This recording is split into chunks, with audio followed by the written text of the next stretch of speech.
دوستو، اگر کوئی چاہتا ہو کہ اللہ تبارک و تعالیٰ اس کے مال میں برکت کرے، اس کے مال میں بڑھوتری کر دے، اس کے رزق میں برکت دے، تو اللہ کے نبی صلی اللہ علیہ وسلم نے فرمایا کہ جو شخص عشاء کی نماز کے بعد میں سورہ واقعہ پڑھنے کا معمول بنائے گا، اللہ تبارک و تعالیٰ اس کی فقر و فاقہ سے حفاظت فرمائیں گے۔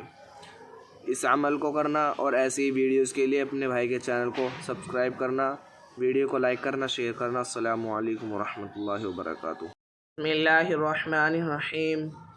دوستو، اگر آپ چاہتے ہو کہ آپ کے گھر میں سے فقر و فاقہ ختم ہو جائے، رزق کی تنگی ختم ہو جائے، تو ہر شخص کو چاہیے کہ رات کو سوتے وقت سورہ واقعہ پڑھے۔ آپ صلی اللہ علیہ وسلم نے ارشاد فرمایا، جو شخص عشاء کی نماز کے بعد میں سورہ واقعہ پڑھتا ہے، اللہ تبارک و تعالیٰ اس کے گھر سے فقر و فاقہ ختم فرماتے ہیں۔ اس عمل کو کرنا اور چینل کو سبسکرائب کرنا۔ السلام علیکم۔ بسم اللہ الرحمن الرحیم۔ تمام ضروریات پوری ہو جائے، تمام حاجات پوری ہو جائیں، اس کے لیے ایک عمل ہے جو آپ کو جمعے کی نماز کے بعد کرنا ہوگا۔ سنتوں سے فارغ ہو کر بیٹھ کر یہ عمل کرنا ہے کہ یا رحمانو، اس لفظ کو 101 مرتبہ پڑھنا ہے۔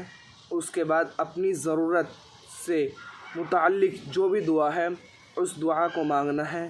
انشاءاللہ بہت فائدہ ہوگا۔ اس عمل کو کر لینا اور اپنے بھائی کے چینل کو ضرور سبسکرائب کر لینا۔ انشاءاللہ ایسی ہی ویڈیو ہم آپ کے لیے اس چینل پر لاتے رہیں گے۔ السلام علیکم ورحمۃ اللہ وبرکاتہ۔